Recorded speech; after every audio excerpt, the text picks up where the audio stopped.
Hey guys, welcome to day 3. We're going to be doing surface area of cylinders today. But before we do that, let's look at our math meme of the day.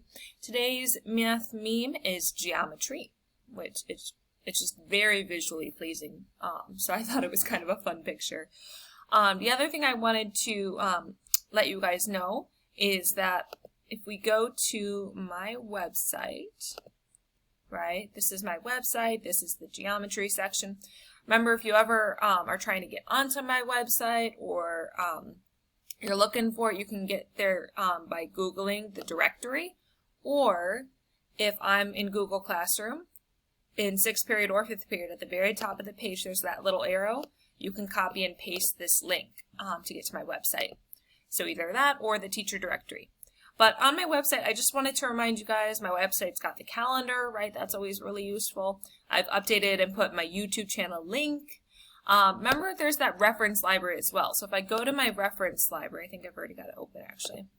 I've got some folders, right? Some practice worksheets, a reference library Google Doc. If I go to that Google Doc, I just wanted to point out to you guys, if we scroll to our current unit, we are now in Unit 9. We finished Unit 8 on regular area, and now we're doing surface area and volume, which means that, like, when you're doing your YouTube videos, right, if I go to all of my different playlists, I've got Unit 9 and Unit 8, so make sure you're going to the Unit 9 playlist now, just as a quick aside. But anyway, I just wanted to point out that I've got a link to that Prism Interactive I showed you guys in yesterday's notes that I've added there. The other thing is I was going to point out that there's a really good video for the surface area of a cylinder, and I've added that to here as well. Okay, and I was going to show you guys the surface area of the cylinder video kind of as a start. So we're going to talk about the surface area of a cylinder. So I'm going to switch over to the video. Oops. Here we go. I'm going to switch over to that video of the surface area of a cylinder, and we're going to watch it, and they're going to walk us through. I'm going to discuss how to calculate the surface area of a cylinder. For a cylinder, you have the top, you have the bottom, and you have the side. It turns out, when you unwrap the cylinder, the side is just a rectangle, the top is just a circle, the bottom is another circle,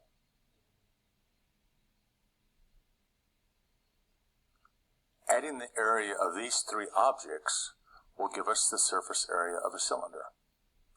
The only tricky part is the length of the rectangle.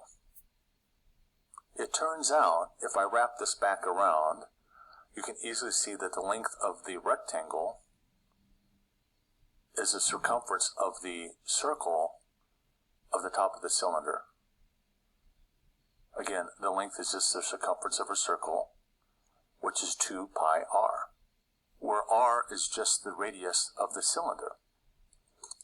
The area of each circle is pi r squared, where r is the radius of the cylinder. And the area of the rectangle is height times 2 pi r. Adding the area of these three objects gives us the surface area of a cylinder. I'm going to leave it at that, and I'm not going to try to simplify the equation. There's a lot of different ways to write the equation, but I'm just going to leave it in this form. So that's, I think, a really good video. I normally will walk you guys through it using like a can of soup, where I can uncurl the wrapper so you guys can see the fact that that rectangle is there. Just want to point out at the very end of your packet, like on the last page of your, like, this is your Unit 9 e-learning packet, right? This is what it looks like on the cover page, right? At the very end, like the last page or so, you guys have a formula sheet, and it's got formulas for surface area and volume. It's printed twice, because normally I cut it out and give it as a half sheet. Notice that for prisms and pyramids, we've already done surface area of prisms and pyramids. Because those vary so much with the type, right? it turns out that it's just easier to not give you a specific formula and just, kind of tell you to add up the areas, right? For both of those, we kind of add up areas depending on what kind of shapes are making up my prism or my pyramid, right? There's a huge variety in your shapes. And then for cylinder, you guys actually don't have the surface area done here, so you can add to your formula sheet that for cylinder, you've got that rectangle, you've got those two circles. Remember, this is 2 pi r. That's your circumference. That's your height. Both of these, your area equals pi r squared, and there's 2 of them. Whereas the rectangle, it's going to be height times 2 pi r. So you can add it to your formula sheet. I'm also going to put it in the day notes. Okay. So I'm just going to switch over to my tablet mode.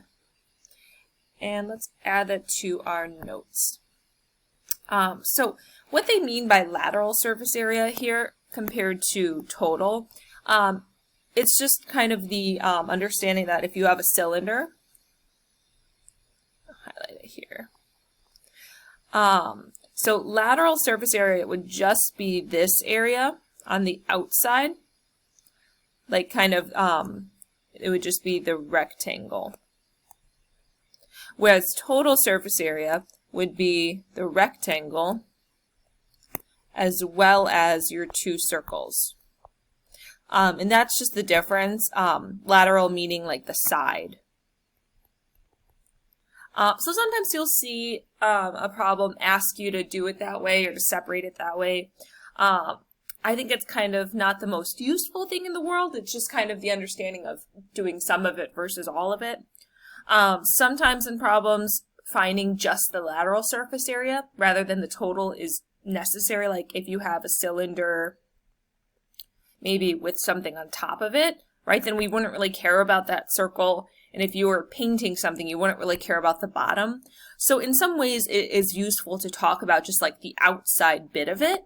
And so I think that's why they've created the term lateral. But it's not always useful. It's kind of the part that stinks. Make sure on your sheet, add in the 2 pi r, the height. You can also add in your picture where like the radius might be, right? And that this would be like your height of your overall cylinder.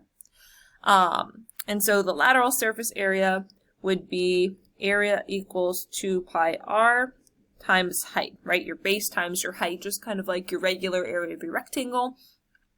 For your total, remember, same thing, you've still got the 2 pi r, you still have got the height, 2 pi r times height, and you're adding to it, remember, each of your circles are pi r squared, so there's 2 of them, so you could call it 2 pi r squared. This is kind of a way to put it all together. I typically don't write it all out when I'm doing area. I typically just do it in each piece and then just add the pieces together. But you can use that formula if you like. I generally just go piece by piece. So here are 2 really good examples, right? So let's do the first one together, and then I'll have you try part B on your own and double check your answer just to see how you're feeling. So both of these ask us to find both the lateral surface area as well as the total. So let's first do the lateral. Remember, we want to think about that rectangle. Okay, it looks like if I kind of reorient my cylinder to kind of make it facing upright, the height is 9, my radius is 4, right? So my cylinder, when I uncurl it, it's going to be 9 tall. And then if this right here is 2 times pi times radius, it's going to be 2 times pi times my radius is 4 in this case. And I'm just going to be multiplying like the 2 and the 4, and I'm going to call that 8 pi. Now, here's the really important thing about this one. When we do the area, I'm going to erase my little extra picture to have some space. My area is going to be like your base times your height, right? And your base is 8 pi. Your height is 9. We know that if I just do like 8 times 9, that's going to be 72. So we're going to call it 72 pi.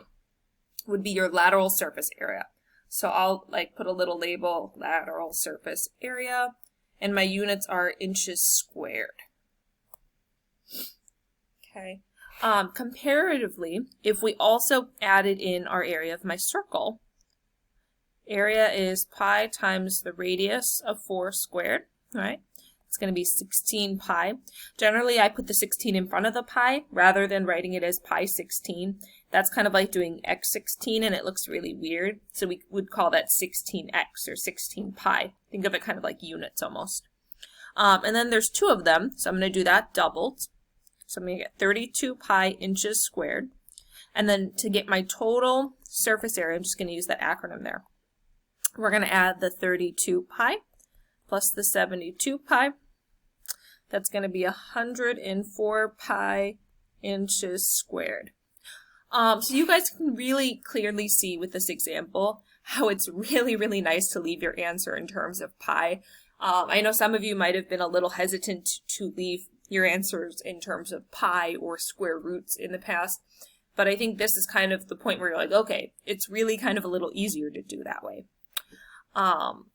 rather than multiplying it out and having gross decimals and rounding. So I'm going to be expecting that you do your best to leave your answer in terms of pi, and I will always be doing it in the work so you can follow along that way. If you did round, you would take my answer and multiply it out to see your decimal and compare.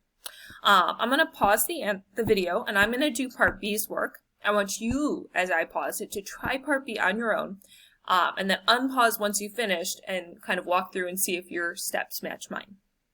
Okay, so here is what I got for my final answer. If you look at my work in blue, I drew out what my rectangle would be like if I uncurled it.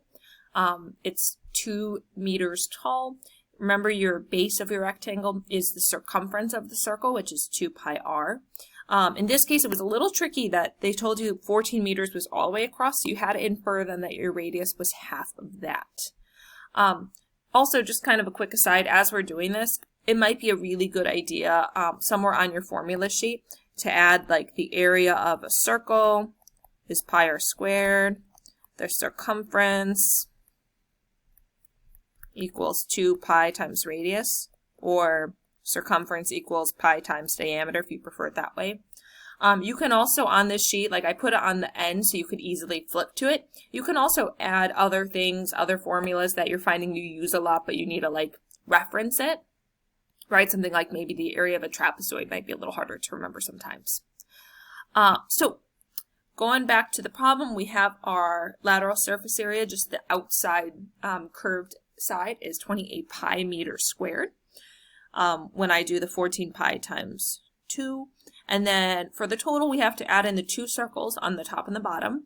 Your area is pi times radius of 7 squared, so there's 49 pi doubled, and then you have to put them all together to get your final answer over here of 126 pi. Notice they combine just like terms, right? If you have 28 pi's and 98 pi's, together you'll have 126 pi's. Okay. Let's see, this next one is an interesting problem. So it says you make 2 cylinders using an 8.5 by 11 piece of paper, right? That's just like the regular dimensions of a piece of printer paper. And it's inches and inches. Cylinder A has a height of 8.5, so that means that cylinder A, when I've curled my paper, I've kind of used like the sideways one, where it's like 8.5 tall and 11 around, right? So 8.5 is your height for this one. And that's cylinder A, I believe they said. And then cylinder B has the height of 11, so it's kind of made in the other fashion, where it's going to be a little bit taller, a little bit skinnier, and it's 11 tall. Okay. Now, their question is, compare the lateral surface area of the 2 cylinders. Is it different? Is it the same? And to compare the total surface area.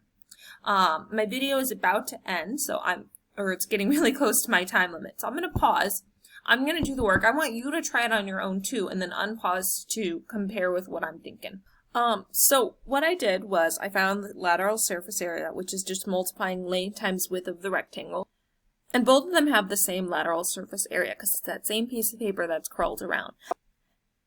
However, when you look at the total surface area, you need to find the area of the circles. If you use your circumference formula and set it equal to the length that curls around to be the circumference of the circle, you can solve for radius. The yellow radius is smaller than the pink, so the overall surface area of the pink would be bigger.